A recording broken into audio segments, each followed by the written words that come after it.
D-Link Central Wi-Fi Manager is a flexible tool to enable companies to deploy, manage and monitor wireless networks. Having configured your wireless network settings, you now need to export the settings and load them onto your access points. Exporting the settings is as simple as navigating to the configuration menu, opening to the site and exporting the settings.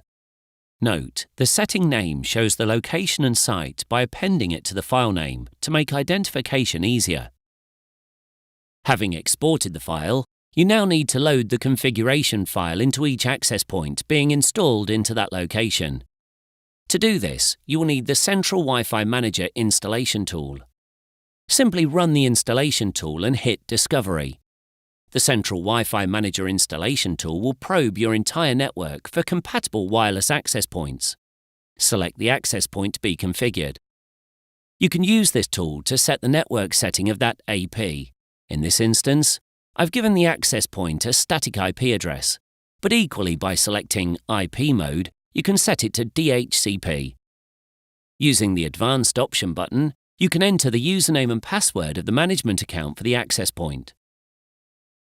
To load your configuration file, select Set Group Info.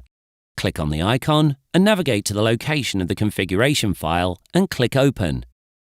Once again, if you have changed the administrator credentials of the access point, you can enter them into the appropriate box. By pressing the Test button, you can confirm that the communication between your PC and the access point is possible, allowing for the configuration file to be loaded. If successful, click OK to proceed. The progress of the upload is displayed in the status bar. Once completed, the access point will automatically reboot and connect to your Central Wi-Fi Manager server.